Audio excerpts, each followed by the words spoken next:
Welcome to the Excel Pod.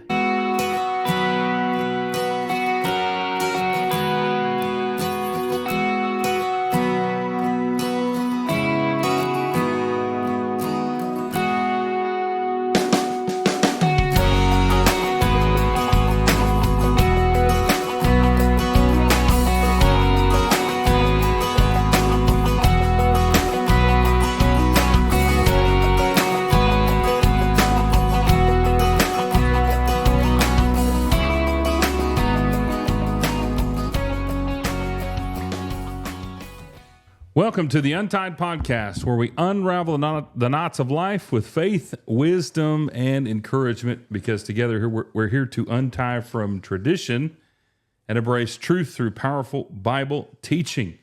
We are excited to have you with us today. This is our final episode of Season 3, where we will be discussing Psalm 142. This has been a great season for Corey and I to hang out together with you and for you to be with us. And we're just thankful that you have chosen to do so this season, as we've talked about the Psalms, the idea of the blessed man, as we have looked at the Psalms of David. And so we are, as always, excited to be with you, but know that this is the final episode of this season, but we're looking forward to being with you again as we plan Season 4 of the Untied Podcast, and where we'll have a whole new list of subject topics and studies and things to talk about, and so we're looking forward to doing that and being with you once again very, very soon. And so until we get up to all that kind of stuff at the end of the episode, we're glad that you're with us, and we want to go ahead and get this thing rolling with our normal beginning of this thing, which is what's been cooking. So what's been cooking, Corey? Well, have you ever set your Traeger on fire? No.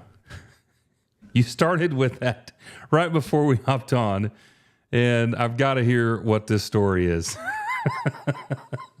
Well, I'm still a newbie at the Traeger, of course. So I don't know that it's not something I did wrong, but I think I've been following all the instructions exactly as I should. But when we were celebrating Christmas this last week with all the boys there, the week before, when it was just Melody, Gannon, and I had smoked some hamburgers and some steak bites and some different things, pork chops, reverse seared them. I smoked them at 225 till they got almost to done temperature, and then cranked it up and seared them, and everything was wonderful. Well, I'm trying to do the same process with some stuff when everybody was there. And I go out at one point, and the Christmas lights had come on, and I don't know if maybe something with that made the electricity flicker a little bit or whatever, but the grill had turned off. So it had cooled down maybe to 150 or something like that, 120. Well, I just turned it back on and went back in the house, and I came back out later, and it's still, the temperature's falling. And I open it up, and it's smoldering, really. I mean, like there's too much smoke, and it smells like burnt smoke, not like hickory smoke. And so I start removing all the food and the grates and everything, and pull out that big sheet pan thing that's there that the grease slides down off of. And there's like a half of a corn scoop full of pellets piled up in there. And anyway, I don't know what's going on, but I've got meat that needs to be cooked. So I just turn on my Blackstone and throw it on there and finish cooking everything on the Blackstone. And as I'm working on that, you know, like when you're outside in the dark and something bright comes up behind you, you know, the light, there's a big light behind me, and I turn around and it's flames, giant flames coming up, you know. So I unplug it and I roll it to the end of the driveway so that if at the very least, all that's destroyed is the grill and not the house. And it looked like a 1842 fire in the town, and we set up a water brigade. Of course, all my hoses and all are put up, and my spigots outside are, got the cover over it and whatnot for freeze. And so we're taking bowls in and out of the house to get the fire put out. And anyway, we went ahead and done all of our stuff. And the next day I go out there and I clean all of it out. And something is wrong, because when I turn it on, it's like going, real hard, like that corkscrew thing is not turning right.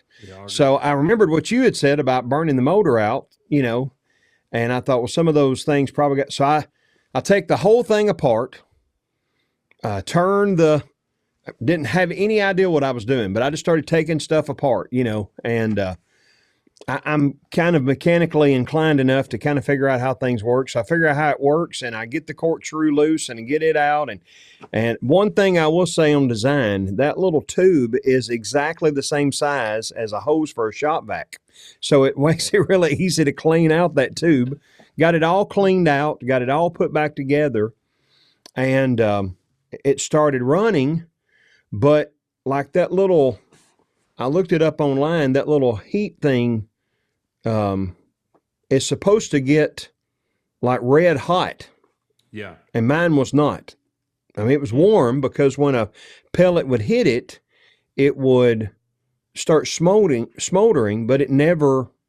So I don't know if that element went out or the pouring the water made the element go. I'm not sure which came first, the chicken or the egg, but the element is what's messing up now. And of course, all that machine knows to do is if the temperature's not what it should be, keep pouring pellets. Right. So it had this huge pile that was kind of warm, and when I opened it all up, it gave it enough oxygen that eventually it caught. And so anyway, the whole inside was burned up, and we had to clean all that out.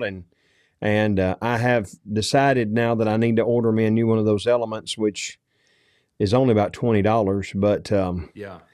But I'm going to have to take the whole thing apart again to put a new element in it. But that's still cheaper than buying a whole new Traeger. But anyway. Yeah. So what's been cooking at my house is the grill. The actual grill. Yes. Yeah. And what's ironic is I've never bought like a really nice, expensive kind of thing like that. It's always been cheap, on sale, off-brand, whatever. The first time I really go and buy something really, and it was on sale, and I got it at a really good price for what they sell for normally. But to get what I got, paid a lot more money than I normally would have for something like that, but we use it all the time. Yeah. And like the fourth time I use it, I set the whole thing on fire. So well, I'm feeling like I need my training wheels back on my bicycle again all of a sudden. So yeah.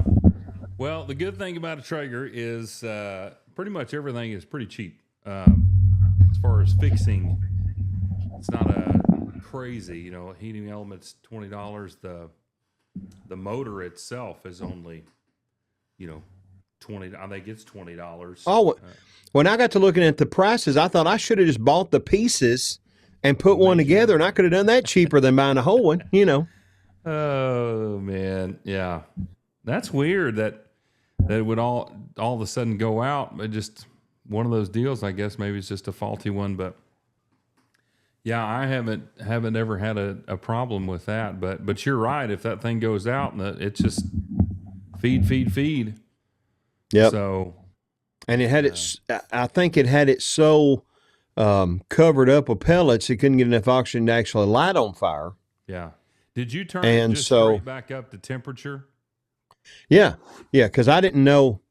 I didn't know what I was doing. I didn't know what was wrong. I thought the electricity just went off, and I'd turn it back on, and it would be fine and dandy. But yeah, what I do if anything like that happens, I put it back on smoke, and that way it feeds the pellets in and then gets the smoke rolling again, and then turn it back up to temp, and that would help. But if you it's still under warranty. Yeah. It's still on warranty, but I hated turning it in on the warranty because I'm not sure that it's something that I did or something that it did. So, Well, yeah, I don't know. I didn't feel comfortable turning it in like it was their fault when it may have been my fault. But I will tell you, I'm not trying to blame it on you. I will tell you, it's the first time that I didn't do everything exactly according to the rules, because it's the first time that I took some of those charcoal pellets and mixed in with the regular pellets. So I told Matt, I said, first time I use a non-Traeger pellet, and here's what happens, which that's not what caused it, but I was jokingly, but I said, you wait till I talk to that Garrett Bernithi next time. I'm telling you what, he set me up for disasters, all he did. But I'm here to help. I'm here to help. Yeah. Oh, man. No, that's not what it was. And I'll tell you, when it started,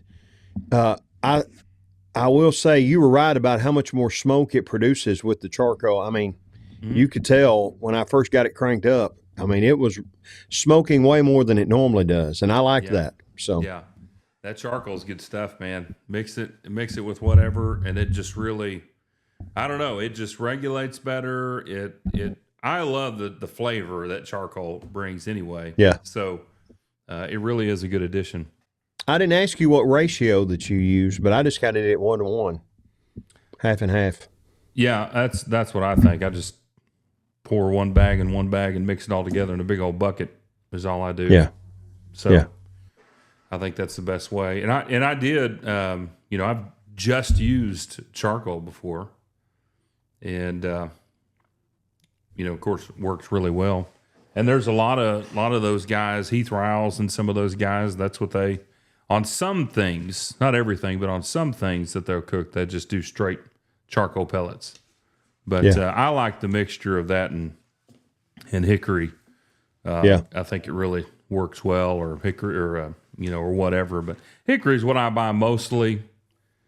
Every now and then I'll buy pecan or mesquite, but I really like the smell of mesquite. But hickory's, it's hard to beat, man. It just really is. Sometimes I've gotten hickory and apple, or hickory and cherry wood and mixed together. I hadn't done it with all I've used on the pellet so far is the hickory. And then the other night, I used the hickory combined with the charcoal. But I like, especially with pork, I like, and it may just be all in my head, but I like using some apple or cherry along in with the hickory too. But yeah. Pit Boss has one bag that's, I don't know, it's 4 or 5 different flavors: apple, pecan, hickory, mesquite. I mean, they just pour it all in one bag. I've done that before.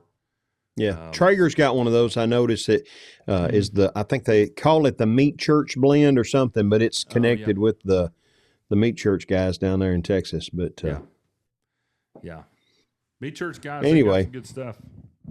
Really good stuff. But we had lots of good food. Melody made Chex Mix, and we made queso, and we made, of course, chocolate chip pancakes. There's a French toast casserole that I make every Christmas at breakfast. Just a normal breakfast casserole with sausage, egg, hash browns, all that kind of stuff.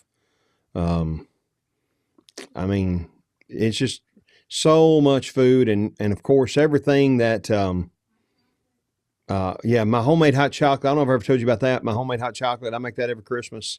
Yeah. You have to sign a waiver that you're not going to use any heavy equipment or drive for 24 hours after you drink it, because it puts you to sleep. It just gives you the warm cozies all inside. And you think I'm joking. Everybody, it looked like we had a carbon monoxide leak in our living room. After they drink their cup of hot chocolate, they're all just, I'm so sleepy, and, but anyway. It's dangerous. Yes. Dangerous. Yeah. Oh, I've been meaning to tell you that, a few episodes back, we were talking about seasonings, and you talked about the, Sweet Preacher? Sweet Preacher. Yeah. Sweet Preacher. Anyway, my Uncle Greg called me, and he said, I think it was somebody that he knows, somebody he goes to church with. He's like, that's all I use. So, Sweet Preacher. So, yep. I still haven't got some. I've got to do it. But Well, my Garrett said he got some and tried it on something. I forget what he said he used it on, but he said he said I like that stuff. I said yeah, it's pretty good. So anyway, there you go. Got to try it. We've all got to try it. Sweet Preacher barbecue seasoning.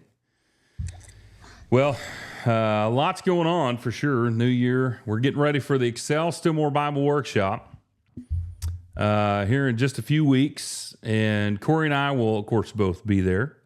We've got a great lineup of speakers that's going to be there.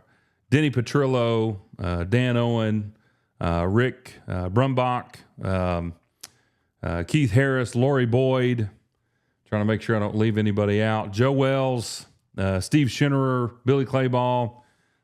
We got a great lineup. Looking at Romans 9 through 16, that's going to be at the Ocana Resort in Oklahoma City. We would love to have you there.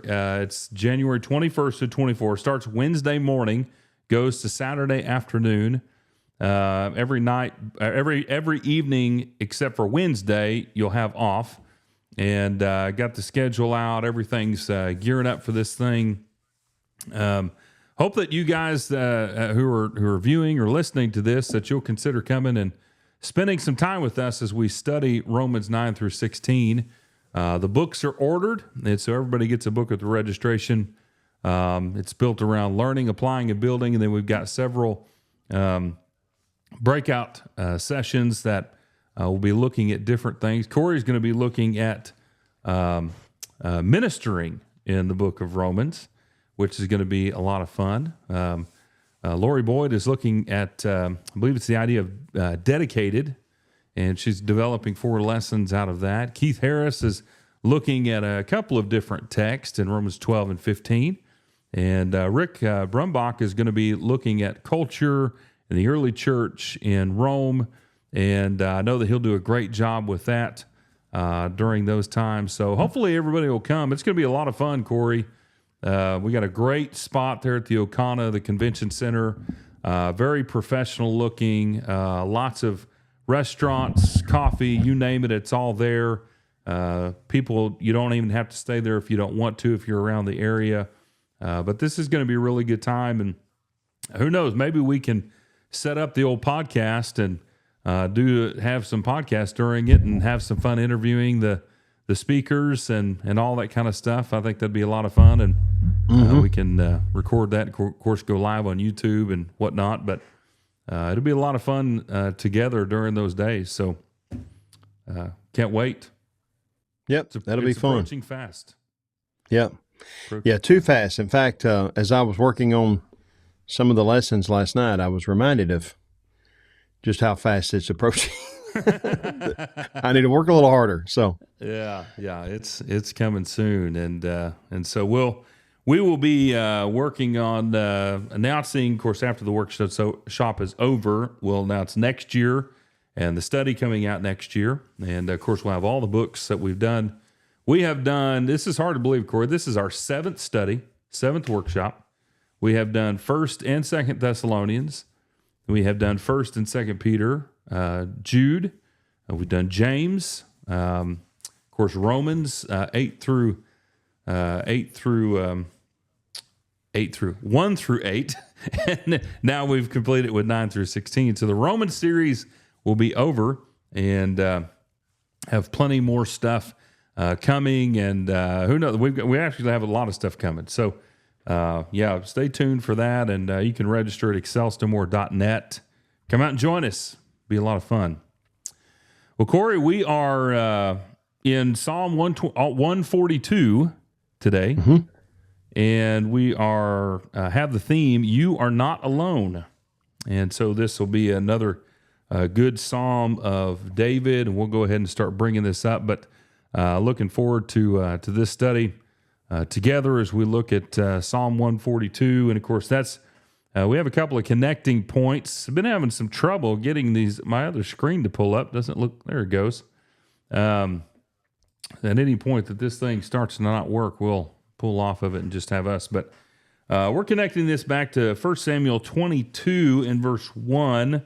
really that section in there, and then or 24 verses 1 through 5 or so. We have 3 in our show notes here that you guys can check out on our in the show notes and in any of the ways that you're viewing or listening to this. So it'll all be there for you. So, Corey, let's go ahead and get this thing rolling. You want to introduce our psalm, and then we'll get to talking about things.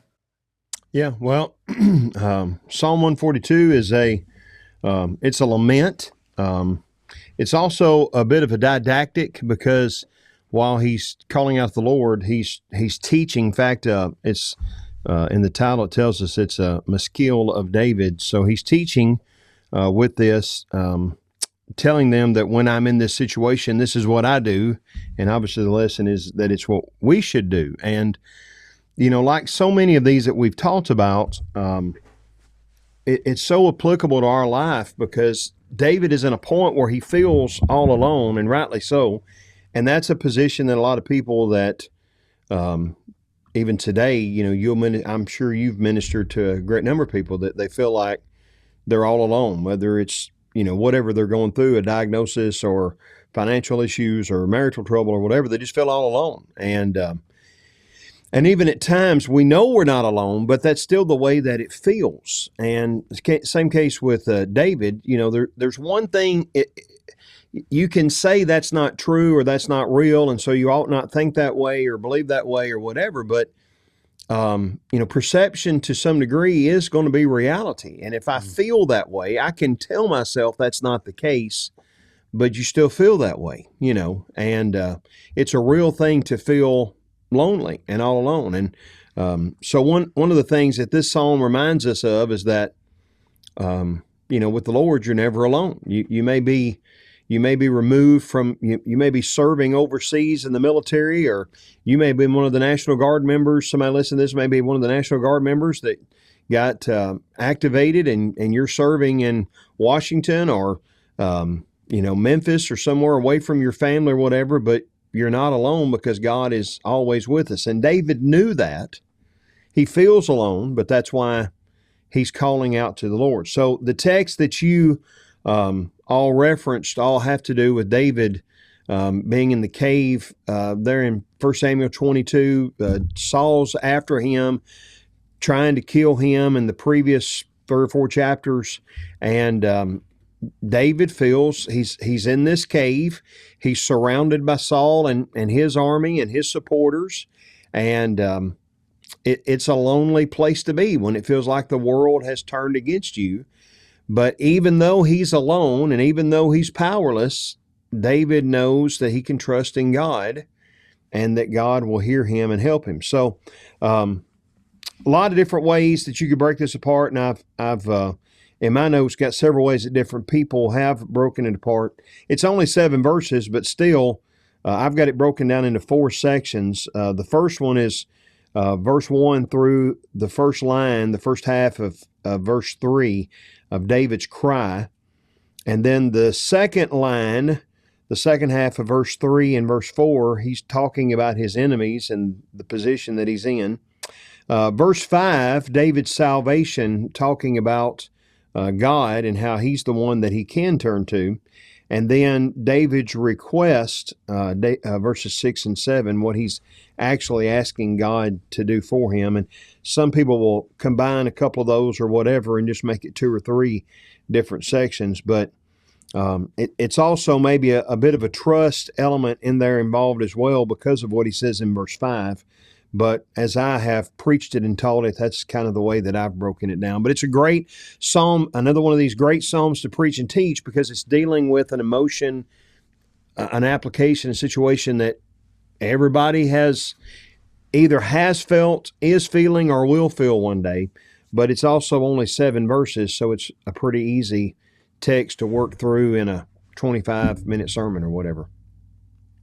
I love how you talked about the perception idea, and how perception is, and we actually in one of our roundtable seasons, I think it was the 3rd season, we were discussing leadership and how how the congregation views things, how people view things, and from a leadership perspective, one way or the other, doesn't matter what direction, but perspective or perception rather is not always true. In many cases, it's not true.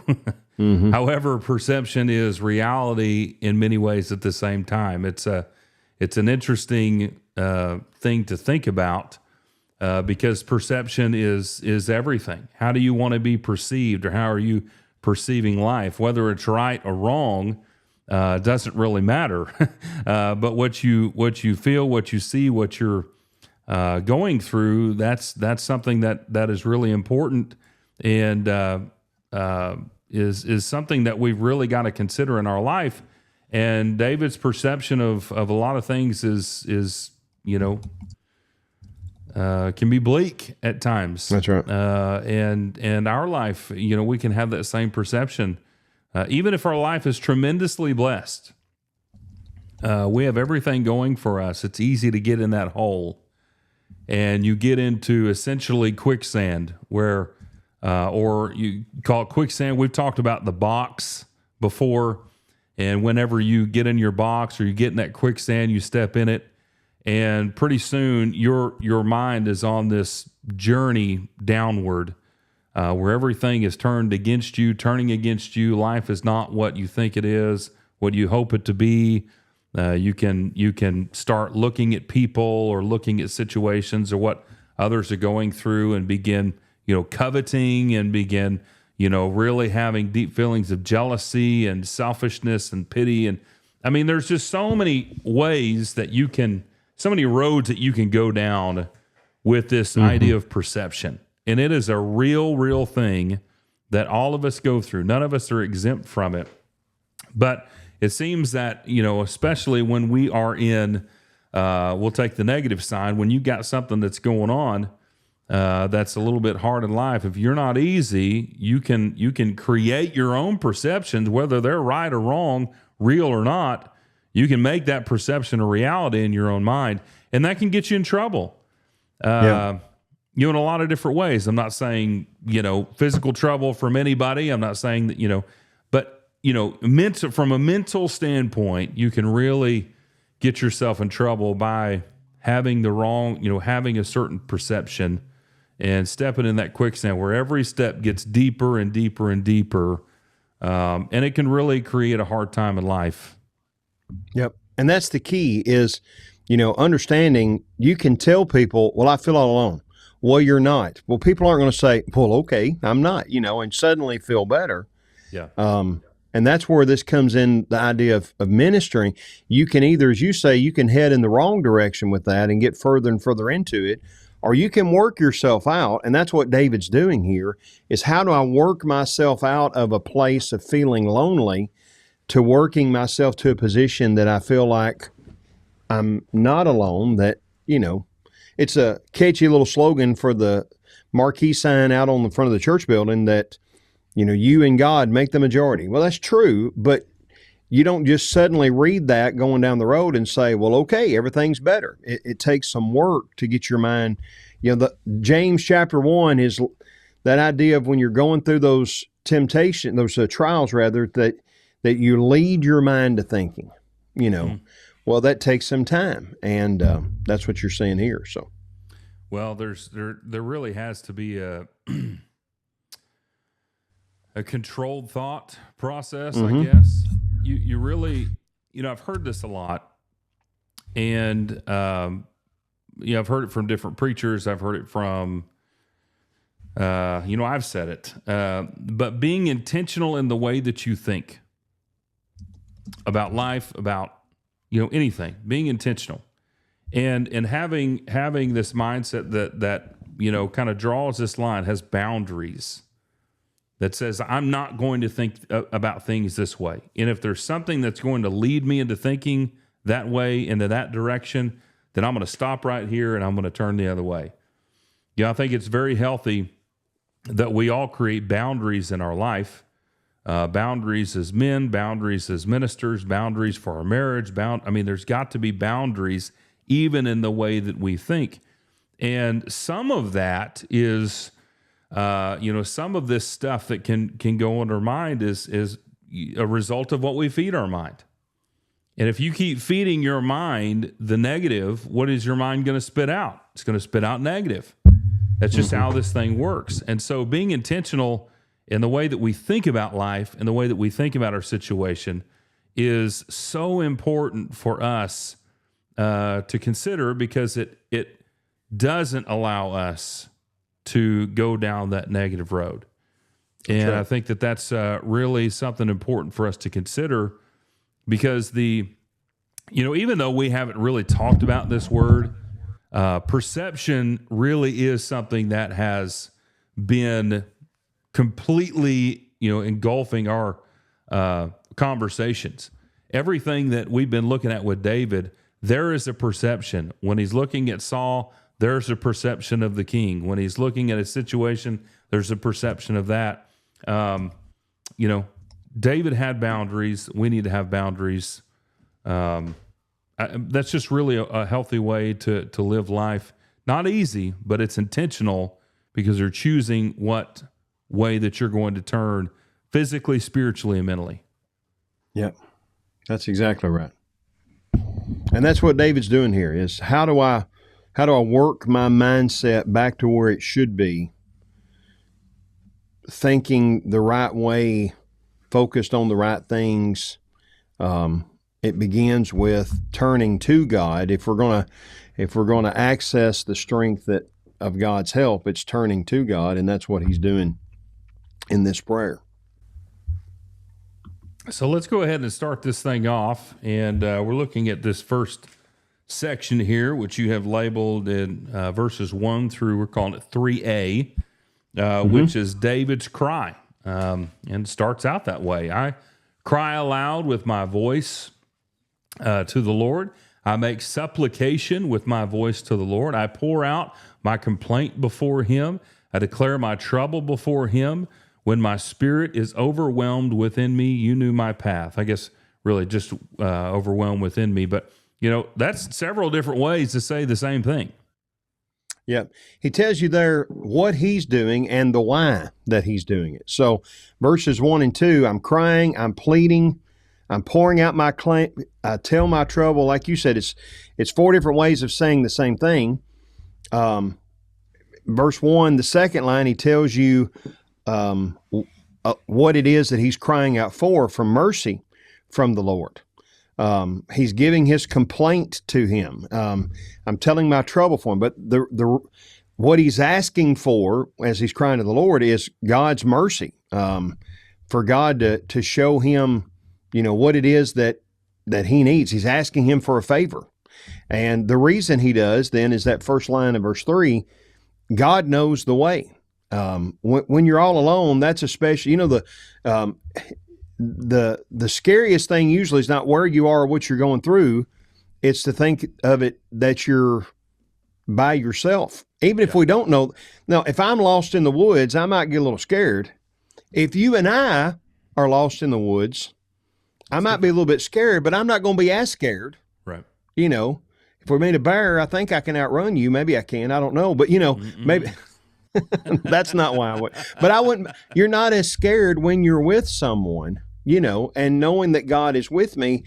God knows the way. Even before I ever take a step, he knows the way I need to go, and he knows the path that I'm traveling on. And so, that turning to God in whatever he's going through, we've talked about this all season long, good, bad, ugly, anywhere in between.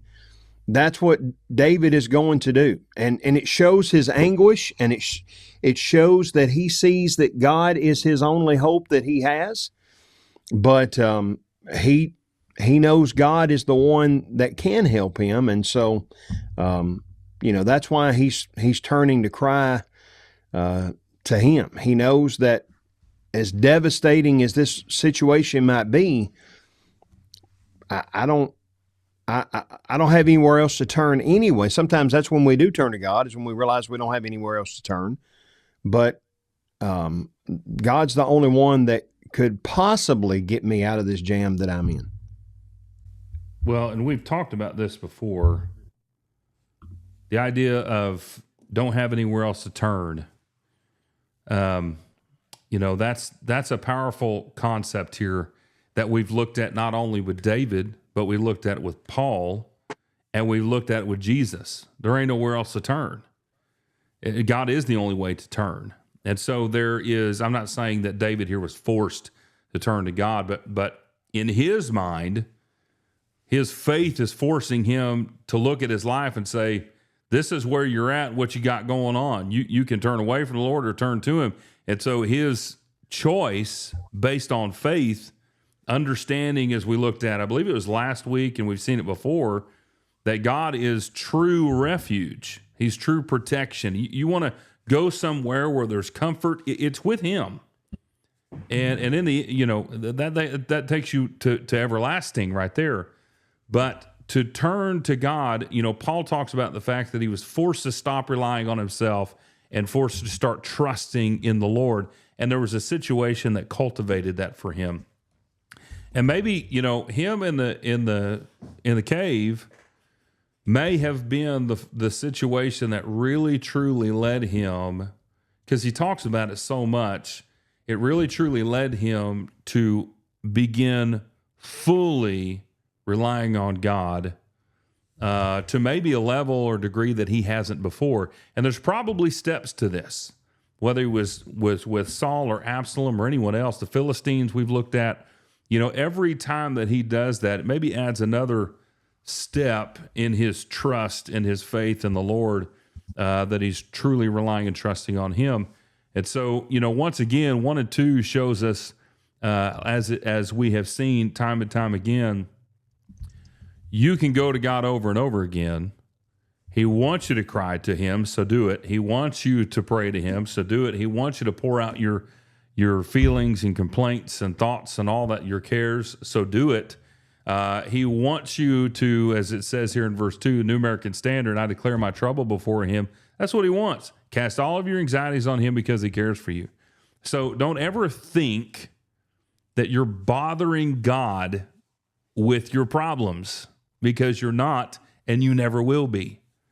And I don't know that we can stress that enough, Corey, because I really do, I know, I can't say this of everybody, but I have met too many people and talked with too many people that's what they feel like. I'm bothering God with going to him over and over again with these things. And that's not the case. No, he wants us to, and he's a big God, and he got big shoulders. He can handle it. So, sometimes I think those situations that we find ourselves in is kind of God's way of reminding us how badly we need him. So, yeah. And I love verse 3, and I know that we've got this separated. I can't remember where you said your separation point was, but that first sentence in verse 3, I think, is so powerful. Yeah, I've got that with the first section. Yeah. When my spirit was overwhelmed within me, you knew my path. Yeah. And that's why are you crying out, pleading, complaining, telling your trouble to God? It's because you know my way. But see, there's a shift there to some degree. He's saying what he's doing, and I think this is the teaching part of it, verses 1 and 2. Yeah. But then in verse 3, it's a little bit, is he talking to God there? It's singular. Or is he talking to the group that he's writing to? Probably not. But so you think about how the first two verses, he's basically telling them, this is what I do when I'm in these situations. And then he's turning to God and saying, and God, the reason I do that is because you know the way when I don't. Mm-hmm. Which is always the case. That's right. And we forget that sometimes. It is. We get to a point where we rely so much on self that we know the way out, that we know the right way, that we, and I think sometimes this is intentional, we do this, and sometimes I don't think it is. I mean, I really don't. I think that sometimes we just get so driven to try and figure things out or to do something that we're so focused that we forget to kind of pull back the reins a little bit and let God work. That's and, right. I am very guilty of that. I can be a very driven person. And sometimes there are things that happen that to me that just kind of forces me to step back and just, see the forest, if you will. You get so focused on the one tree, step back and look at the forest, see the big picture of what's going on. There are things that are always happening. It's just like the farmer. And I love Aubrey Johnson did a wonderful job. I believe it was in Aubrey Johnson's book, The Seed Principle. He did a great job with helping to see that, even with the farmer does a lot of work. They till the ground, they work the ground, they plant the seed, they cover it up, they do all kinds of, and then whenever everything grows, they harvest it. They do a lot of work. But if a couple of things don't happen, they don't have a job. Mm-hmm. If that seed that was created by God doesn't sprout as God designed it to do, then it never grows. If God never sends the rain, it never grows. If God doesn't supply the sunshine that the seed needs, then it doesn't grow. So in all the work that the farmer does, the farmer is completely reliant upon the Lord's design and creation. Now, if we apply that here, it can be the same concept that we need to take a step back and allow God to work. We do the work around what we need to do, but we let God work in the situation. And I just think that this is such a powerful statement that we all need to step back and realize what he's saying here, because our spirit can get so overwhelmed with things, whether it's on purpose or not in purpose. Life sometimes happens, but we can get so overwhelmed. Even in your state of being overwhelmed, God always knows the path out of that current place every single time. Yep. And how many times we say, well, I don't know how we're going to get this done, or how we're going to get this funded, or how we're going to find the manpower. And what we're doing every time is leaving God out of the equation. And it's a very much a Western mindset, what you're describing there, but it's the reality of the world that we live in, that's what we do. And to your point about the farmer, God does expect us to do what we can, but ultimately we're trusting that as we do, he's going to give the increase. 2 Timothy 2, he uses the farmer as an example, and also an athlete, and also a soldier of, you're just putting your trust and you're going to do your job, do what you can do, but ultimately you're relying on God to do everything for you and to bring it all together. And even what we do is based solely on, whatever gifts God has given us and opportunities he's given us, and, all those kinds of things. So, like I said, it's easy to get in this mindset of I'm all alone, I don't know the way or whatever, but we got to make ourselves think in the right direction, and that's what David's doing here. Yeah. So, going on in verse 3 to our second section here, he says, really 3, we'll call it part B. In the way where I walk, they have hidden a trap for me. Look to the right and see, for there is no one who regards me. There is no escape for me. No one cares for my soul. This is a deep place, Corey. A very deep place. Now, you remember the old Hee Haw show? Did you watch that when you were growing up? I didn't watch it, but I know. I've seen episodes and things of it. Yeah.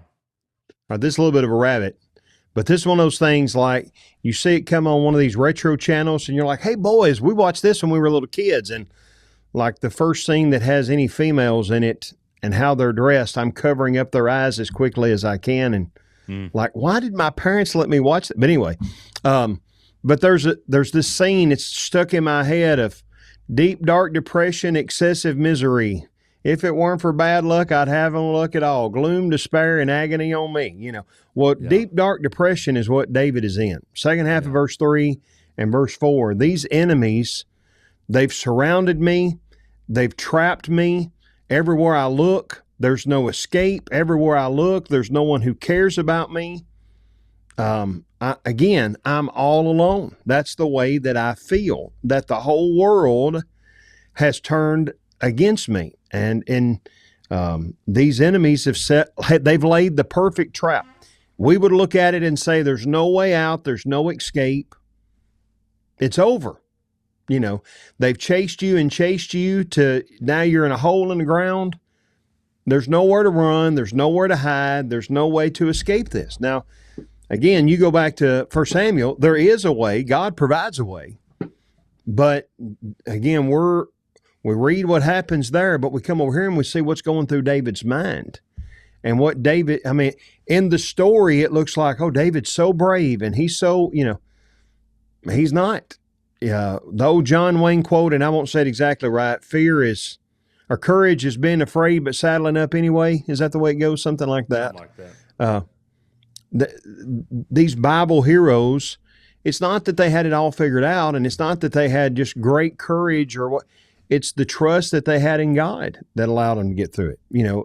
Even all the way up to Jesus. Jesus is scared in the Garden of Gethsemane. We don't usually portray it that way, but he's scared. He's a human. He's begging the Father if there's any other way. Why would he do that? Jesus had seen crucifixion. He knew how terrible a way to die that it was, how painful that it was. But nevertheless, not what I want, but you want.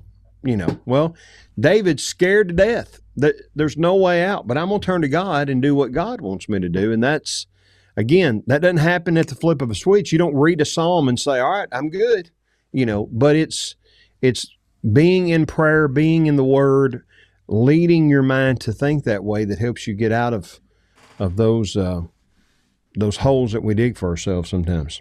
Well, that's, we talked about being intentional. To be honest, it really didn't hit me until you just said this. Jesus knew what crucifixion was.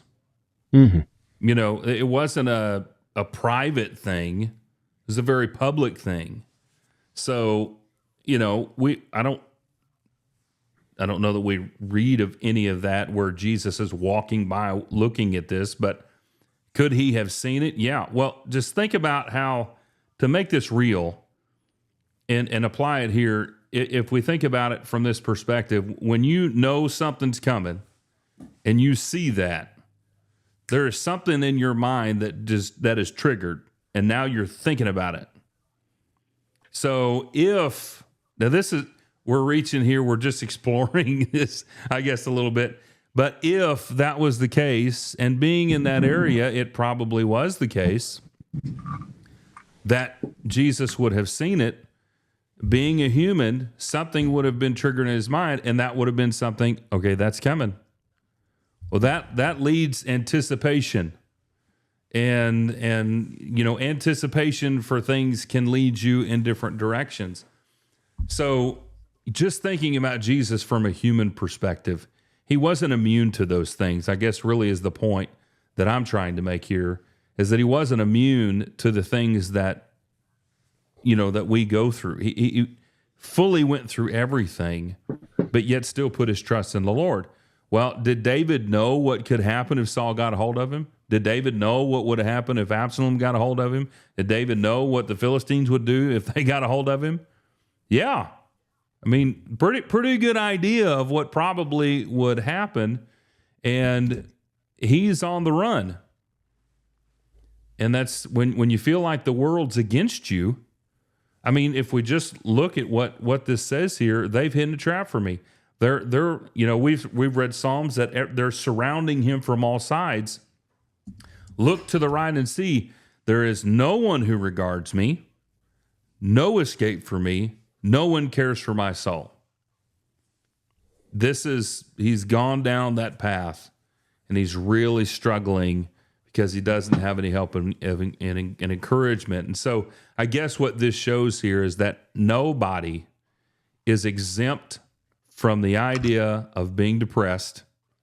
Nobody is exempt from struggle. Nobody is exempt from trial. Nobody is exempt from this thought process. It's easy to get to, but in the time that you do get to it, it doesn't mean that you're unhealthy. It doesn't mean that you're a bad person. It just means life is happening, and this is where you're at. You've got to have the ability or the focus to be able to look to where you need to look, to gain some refuge, some confidence and courage to either look at life differently or to move forward. When you're down the dumps, the only way to get out is to move. If you don't move, then you die. And you don't want that to happen. So you got to move. Yep. There's an old story that I read one time. I'm sure it's not true, but of a man whose mule fell into a well, and it's down deep, and there's no way that he can get him out.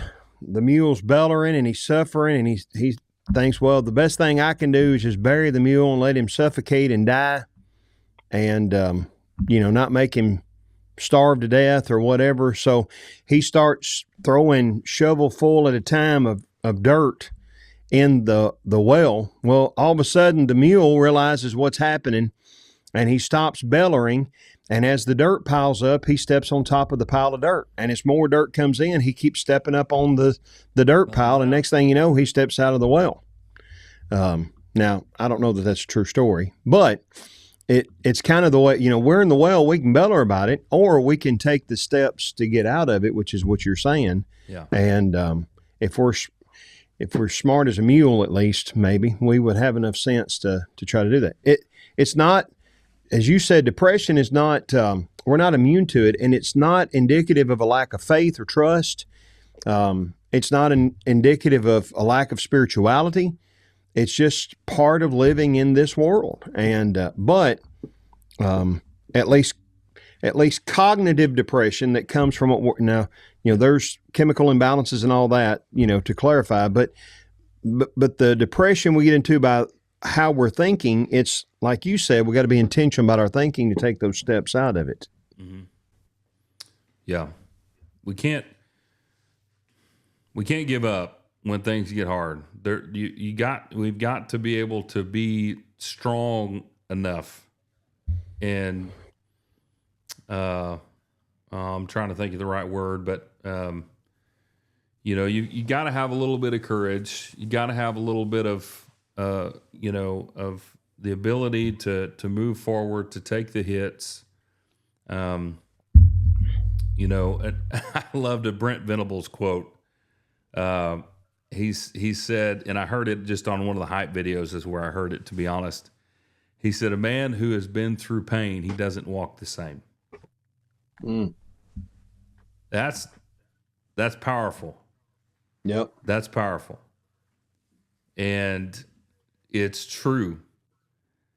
The situations you go through in life will mold you into something, and it can mold you into something great, or it can mold you into something terrible. Yeah. But how you use those situations to better your life, now that's something to think about. David, after this time, didn't walk the same. After David sinned with Bathsheba and he was repentant and was able to be forgiven, he didn't walk the same. When you're battle tested, you don't walk the same. So no, an example of that I'm sorry, go ahead. No, go ahead. An example of that in David's life is when he's standing in front of Saul as a young man and saying, yeah, I'll go face the giant. Well, you can't do that. Yeah, I can, because God's going to be with me. How do you know? Tending my father's sheep, there was a lion and there was a bear. He delivered me from them. He's going to deliver me from them. Mm-hmm. That giant as well, So, like you said, you can build off that, but it takes you starting the building process. Yeah. It's important to see life in a way that allows you to move through it. Yes. Nothing's always going to be easy, but Here's something else that's very important, Corey, and I know that you'll agree with me on this. For anybody who's listening, you're not the only one. David felt like he was the only one. I can promise you somewhere else in the world, somebody else was thinking this way. So if you are feeling this way, you're not the only one. You can believe that you're the only one, but you're just lying to yourself. You are not the only one. Other people are going through this too. Now, this doesn't diminish how you feel, doesn't diminish what you're going through, what you're struggling with. All of that is still there. But what we're saying is that you really are not the only one. So don't get in the mode to feel like you're the only one and believe that you have to deal with this all on your own. There's a lot of people that have gone through a lot of stuff, and they can help you through it. There's always that's 2 Corinthians 1. Yes. So that's really important. And that takes us to verse 5. It's also an old Michael Jackson song. You are not alone. Oh, brother. You weren't expecting that one, were you? That was so out of left field. Oh, my goodness. All right, verse 5 is a critical verse. It is, I think, the hinge point of the whole psalm. And it's where there is the dramatic turn from lament to seeing what the solution is. So it says... I was just giving you time to recuperate there. Yeah. Get my focus back. That's right. I cried out to you, O Lord. I said, you are my refuge. My portion in the land of the living. The way it was written here, I thought, oh, refuge. Well, that's it. No, there's more to it. My portion in the land of the living. This is, I think you're right. This is the hinge. It's a turning point. And every one of us has to come to a turning point. You can balk, you can cry, you can sorrow, and you need to. You need to do all that stuff. You need to mourn. You need to go through that stuff. But at the end, you got to make the turnaround. I cried to you, O Lord. I said, you are my refuge, my portion in the land of the living. And then, of course, he goes on. We'll talk about it here in just a minute.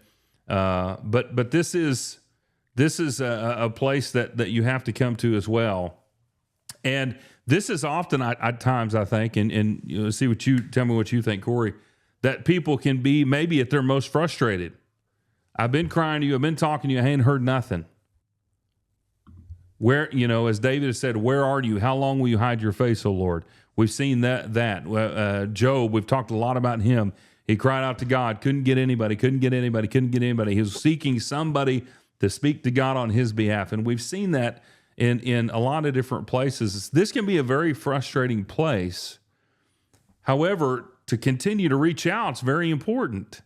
And a person who's reaching out like this and even being frustrated, I've often said that the person who can be most upset with God is the person who has the best relationship with God, because they're upset for a reason, they're frustrated for a reason, because their faith is so strong that they keep reaching out and they're not getting the answer, whatever that they're anything.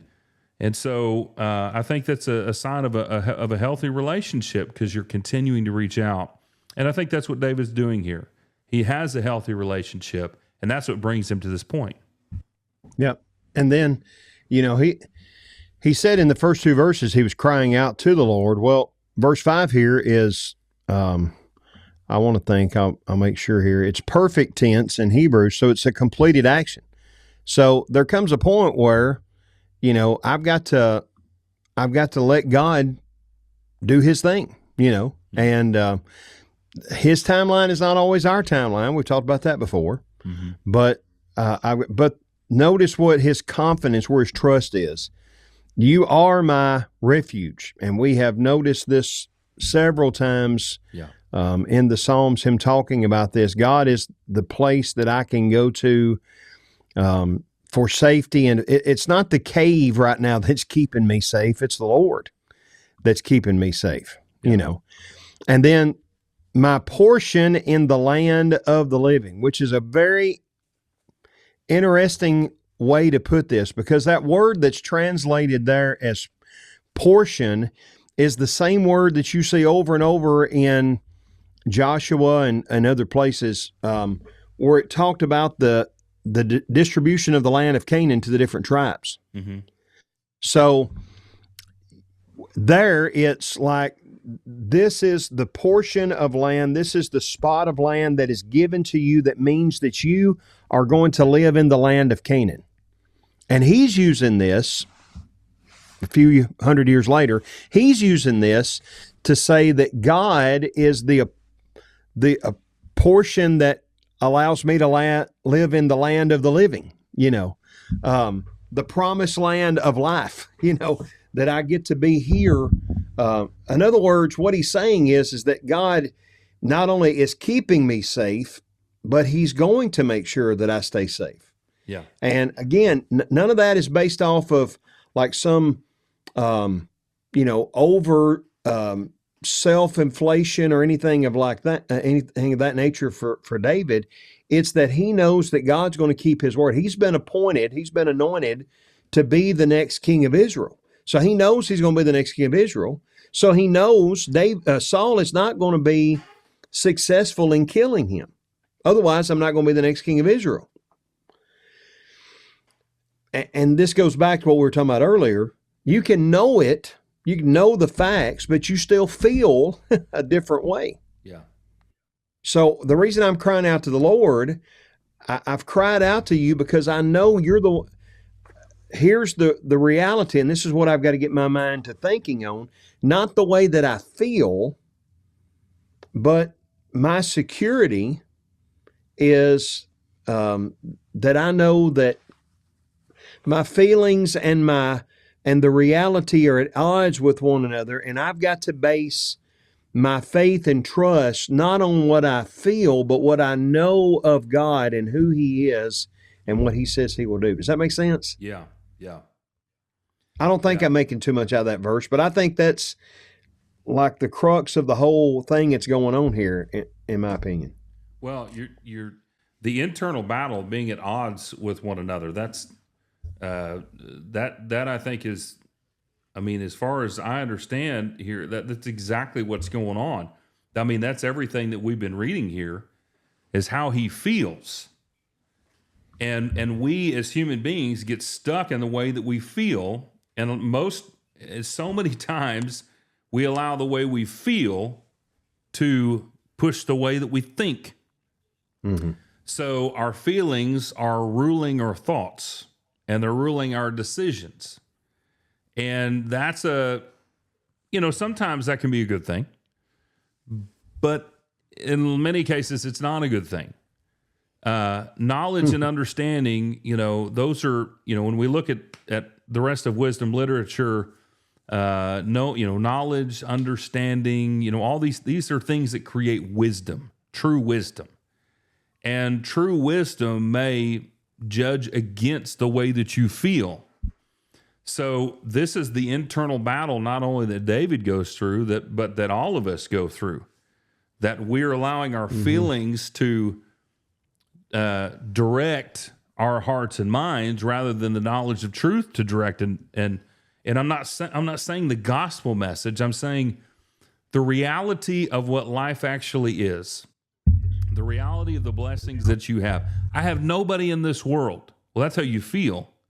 Yet you have your wife and your children and your parents and your grandparents and your church family. Everybody's standing there around you, but yet you feel like you have nobody. So that's your perception. That's not reality. So your feelings are driving your thoughts, and that's not the way that I'm not saying there's anything wrong with having feelings. I'm not saying I'm not saying that sometimes your feelings don't just need, this is how I feel, get it out. I'm not saying that's wrong. I think that's very healthy. But when you continuously allow your feelings to drive the direction of your life, drive your thought process, now we're getting into a real unhealthy place. And so this internal battle that David has here, he's got his feelings, like you said, that are going one direction. He's got his faith that's going another direction. These two are meeting head to head, and this is where he is. And so I think it is the perfect hinge point, as you said, because this is the true struggle. And I also love what you said. It's not the cave protecting him, it's God. And I feel like most of the times we feel like we're in a cave and that's protecting us. In other words, we're in our shell, we're sinking back, we're hiding our true, it's almost like we're a cave in our heart. Well, and we feel protected, but in reality, we're not. Mm-hmm. Yeah, it's balance. God didn't expect or intend for, we have feelings because God made us that way. Yeah. I mean, God has feelings and expresses those feelings. But like in all things, there's balance that has to be had. We're not intended to be like Spock and go around purely based on, just our, logic or whatever. But at the same time, we're not just supposed to rely on our feelings as well. There's a balance that's involved there. And, but the main thing is that I'm in control of the way that I think and I'm in control of the way that I feel. And I've got to lead my mind in the right direction about those things. Right. Well, and that brings us down to our final section, which is David's request, which is, give heed to my cry, for I am brought very low. Deliver me from my persecutors, for they are too strong for me. Bring my soul out of prison, so that I may give thanks to your name. The righteous will surround me, for you will deal bountifully with me. So again, we have a number of things that are being said that are, essentially a realization of reality, and saying things kind of in many ways over and over again in the same way, in a different way. So, I've been brought very low. Well, that's the summation of everything that we've just read.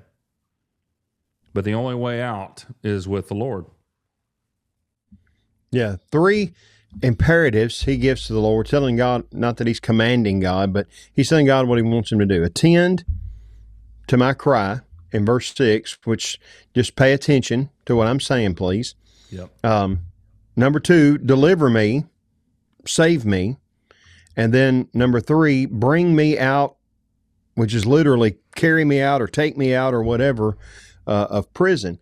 And the reason that I don't need you to listen to me is because I'm brought very low. The reason I need you to deliver me is because they're too strong for me. But the implication is they're not too strong for God.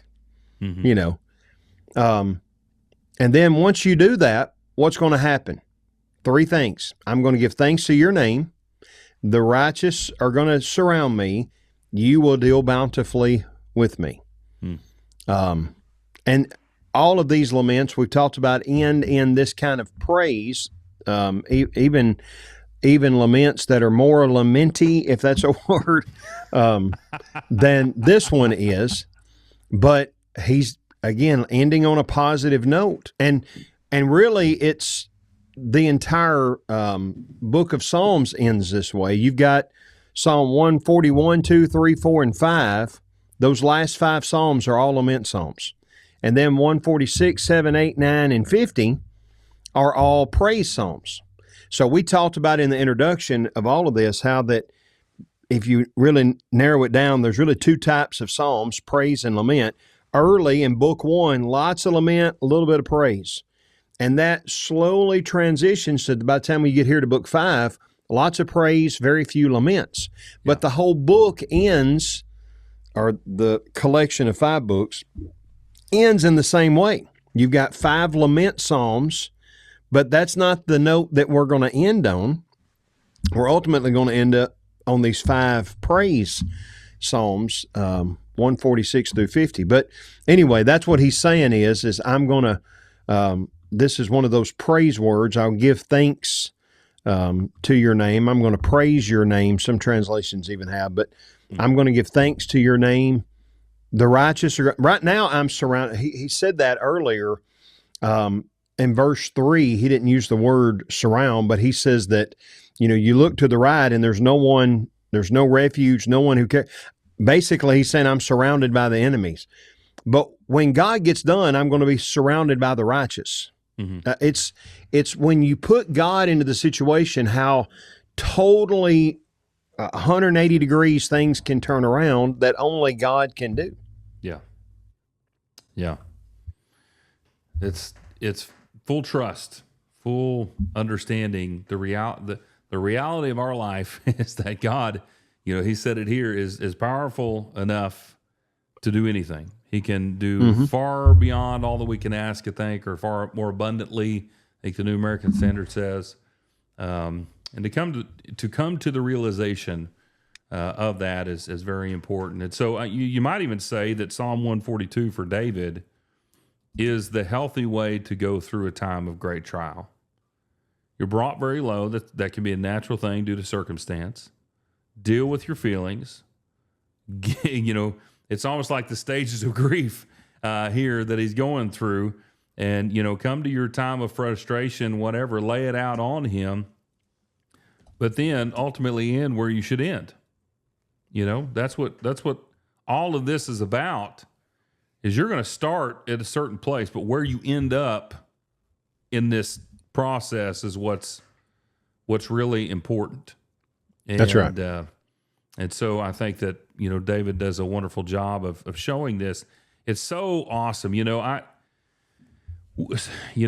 know that every word, all scripture is inspired by God, and it's profitable for teaching, correction, reproof, and training in righteousness, so that the man of God may be adequate and equipped for every good work. We know that text. Some people believe that every single word God is giving to them. I would agree with that. However, I believe that God allowed a person to be himself.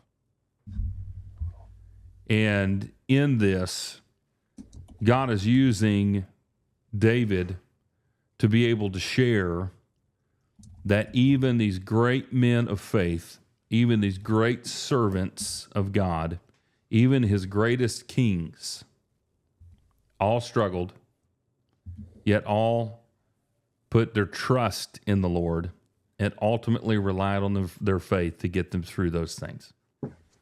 And if we're able to see them do that, then we can do that. Mm-hmm. And I think that is one of the great blessings of Scripture is, he may be thinking about a certain time in his life, but we can read these and think about a certain time in our life.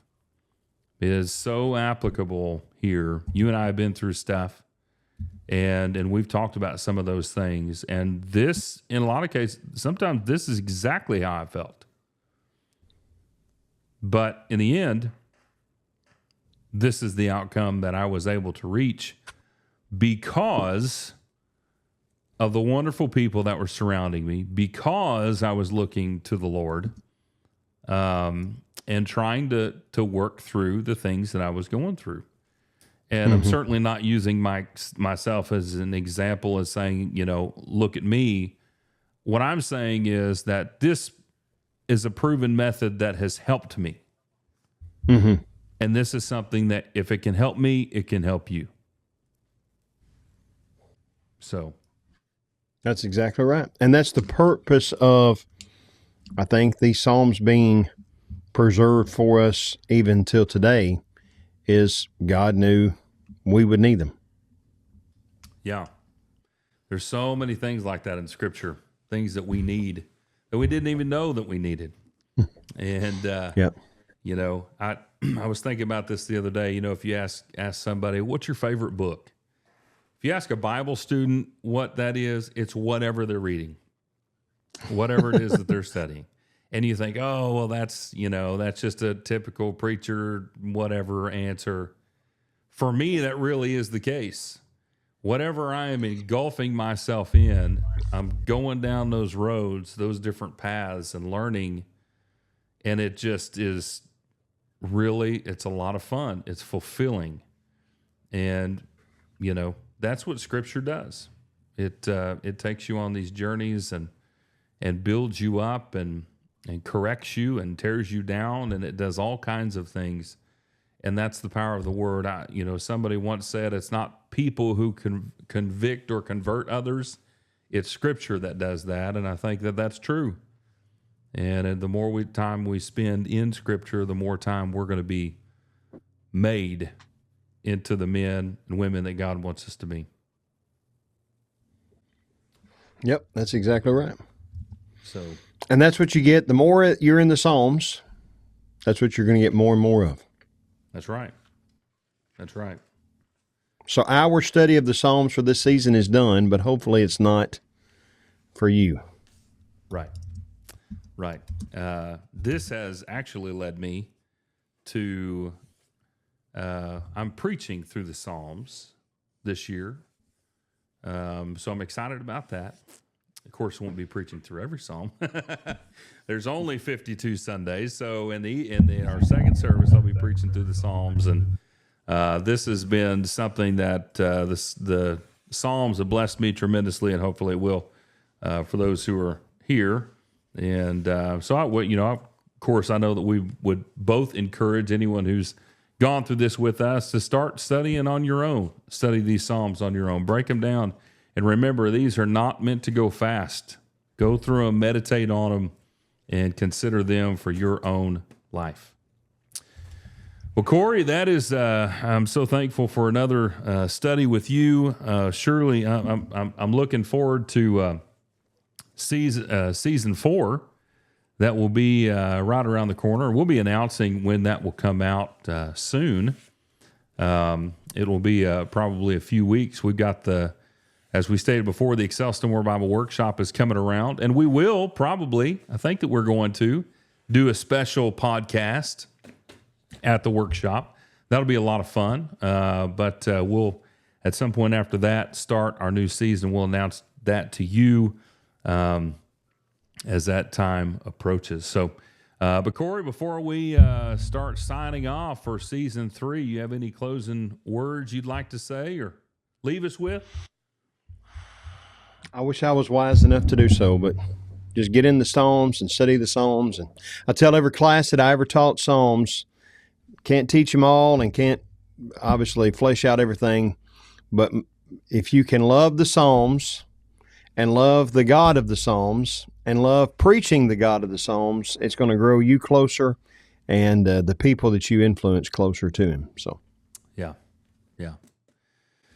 Well, I'm really excited about what hopefully this has done for those of you who are tuning in. We do hope and pray and would like for you to like these episodes and, of course, the podcast itself, and share that with your friends, your family, your congregation. Help us to grow this. This is a podcast that's on the Excel Pod Network, and for the greater work of Excel More Inc. And of course, we're excited. Corey and I were talking about this earlier, that we added another podcast to our network, which is the Wednesday podcast with Matt and Heather Jones. They are out are they in Tennessee or Alabama? Clarksville, Tennessee. Okay, Tennessee. That's what I was thinking. They took the last train to Clarksville. The last train. They're at the Hilldale congregation, I believe, and doing a great job out there, and have a great podcast. Talk about the wins of the week and family and a lot of good stuff. Very positive, and so we're excited for them to join the network, and hopefully hope that you will tune in and check out what they've got going on. They just finished one season and are fixing to start another this week. So every Wednesday, the Wednesday podcast come out. And, of course, don't forget about Thinking Kingdom. Scripture Spotlight will be back with us hopefully soon. And also we've got road trips, and I feel like I'm forgetting one, but I think I've named them all. So make sure and tune into each of those on the family of podcasts at the Excel Pod Network. Well, this brings our season to a close with this final episode of season 3 of the Untied Podcast, where we are deeply grateful that that you have walked with us through the season as we've looked at the Psalm, and we pray that all that we have been able to share, all that we've studied, all that we've reflected on together will be a true blessing to you and your spiritual walk with the Lord. We know that, at least for us, I can speak probably on behalf of both of us, that This season has been filled with highs and lows in our own life. Maybe it wasn't by accident that we were going through the Psalms, but through it all, we know that the Psalms will help and have helped us and reminded us that if we will endure in the word of the Lord, we will understand fully that God is near, and we can take refuge in Him and His love and care for us. We know that it's unwavering. So when life is weighing heavily on us, the Psalms can lift our eyes back to the faithfulness of God, and we can always rejoice in His love for that. So as we look to next season, we do pray that the Lord will continue to bless you in your daily walk with Him.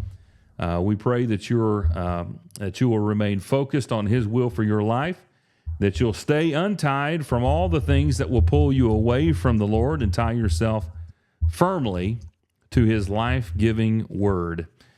God bless you in all that you do, and until next season, Corey and I, hope that you will stay untied.